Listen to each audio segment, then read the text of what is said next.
వెళ్తున్న టైంలో ఈ ప్రమాదం జరగడంతో అవే ఇక అతని చివరి క్షణాలని అతనికి తెలియకపోయినా కూడా ఆ టైంలో తన కొడుకు కోసం వెళ్తున్న టైంలో సరిగ్గా అదే సమయంలో ఘోర ప్రమాదం జరిగి ప్రాణాలు కోల్పోయాడు. ఆ అబ్బాయికి అవే ఇక చివరి క్షణాలు. తన తండ్రితో తనకున్నటువంటి మెమొరీస్ అన్ని కూడా.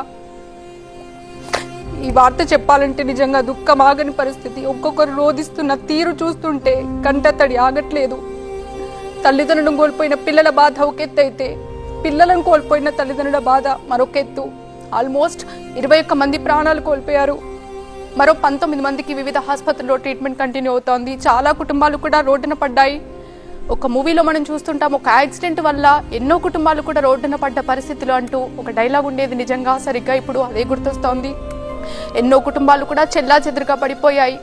తల్లిదండ్రుల మరణ వార్త విన్నటువంటి ఆ పిల్లలు హుటాహుటిన స్కూల్ నుంచి కూడా అవే బట్టలతో కనీసం యూనిఫామ్ కూడా మార్చుకోకుండా మార్చి దగ్గర వచ్చి రోధిస్తున్న తీరు నిజంగా ఎంతో బాధ కలిగిస్తుంది. తల్లిదండ్రులు ఇక లేరు, ఇక వారు రారు, ఇవే మా లాస్ట్ మినిట్స్ అంటూ కూడా వారు రోధిస్తున్న తీరు అంతా ఇంత కాదు. నిజంగా మార్నింగ్ నుంచి న్యూస్ చూస్తుంటే ఎంతో ఎమోషనల్గా అనిపిస్తోంది. అంతేకాదు ఇక మా తల్లిదండ్రులు రారా అంటూ కూడా వాళ్ళు ఏడుస్తున్న తీరు టీవీ నేను చూస్తున్న ప్రతి ఒక్కరిని కూడా కలిసివేస్తోంది. నిజంగా అతివేగమే ప్రమాదానికి కారణమా, లేదంటే నిద్రమత్త, లేదంటే తాగి డ్రైవ్ చేశాడా, ఇలాంటివన్నీ కూడా చాలా కోణాల్లో కూడా ఎంక్వైరీ చేస్తున్నారు. అయితే ఇటు ఆర్టీసీ బస్ డ్రైవర్కి, అటు టిప్పర్ డ్రైవర్ ఇద్దరికి కూడా పోస్ట్ మార్టం నిర్వహించారు. వారి మృతదేహాలకి పోస్ట్ మార్టం నిర్వహించే క్రమంలో అబ్డామినల్ పార్ట్లో ఫ్లూయిడ్ తీసి దాన్ని ఫోరెన్సిక్ ల్యాబ్కు పంపించారు. ఆ రిపోర్ట్స్ వస్తే మధ్యలో ఇలా జరిగిందా, లేదంటే నిర్లక్ష్యంగానే ఇలా జరిగిందా, లేదంటే ఓవర్ స్పీడే ఎందుకు కారణమా అనే విషయాలు కూడా తెలియాల్సి ఉంది. మనం చూడొచ్చు ఆ పిల్లలిద్దరూ రోధిస్తున్న తీరు చూస్తుంటే ఎంతో కలిసివేస్తుంది. ఆ అమ్మాయిని మనం గమనించవచ్చు, స్కూల్ నుంచి డైరెక్ట్గా యూనిఫామ్తోనే వచ్చింది.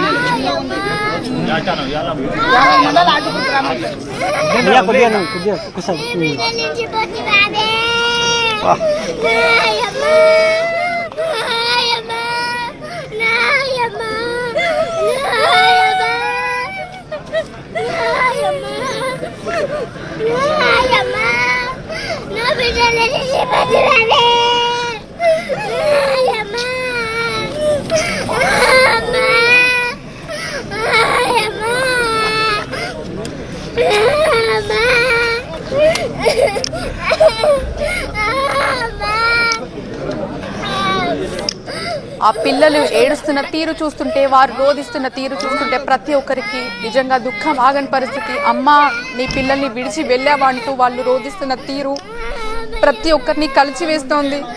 స్కూల్ నుంచి రాగానే ఇంట్లో అడుగు పెట్టగానే అమ్మ ఎక్కడుంది అని వెతికే పిల్లలు ఇప్పుడు వాళ్ళు స్కూల్కి వెళ్ళి తిరిగి రాకముందే అమ్మ ఇక్కడ లేదు అని తెలిస్తే నిజంగా వాళ్ళ బాధ వర్ణనాతీతం. ఆ పిల్లలు ఏడుస్తున్న తీరు చూస్తుంటే ప్రతి ఒక్కరికి కూడా దుఃఖం తన్నుకొస్తుంది. ఆశ్చర్యానికి గురి అయ్యారు. అసలు ఏమైంది, ఎలా జరిగింది అని.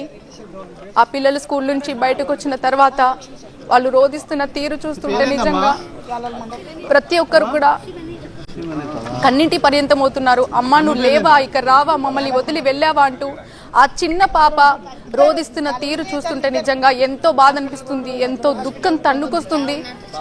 ఇవాళ ఈ బస్సు ప్రమాదం వల్ల ఎన్నో కుటుంబాలు రోడ్డున పడ్డాయి, ఎంతో మంది ప్రాణాలు కోల్పోయారు, కొన్ని కుటుంబాలు చెల్లా చెదురుగా పడిపోయిన పరిస్థితి. ఇక వాళ్ళు లేరు, వాళ్ళ కుటుంబ సభ్యుల్ని కోల్పోయాం.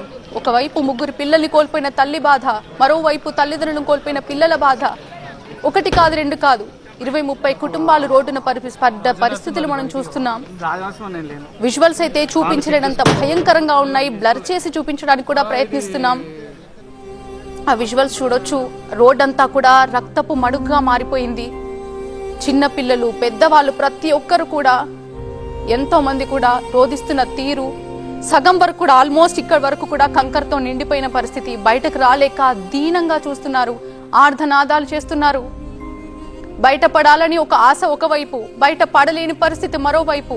మేము ఎలా బయటపడాలంటూ చాలా దీనంగా చూస్తున్న దృశ్యాలు చూస్తుంటే నిజంగా బాధ దుఃఖం తన్నుకొస్తున్న పరిస్థితులు కనిపిస్తున్నాయి.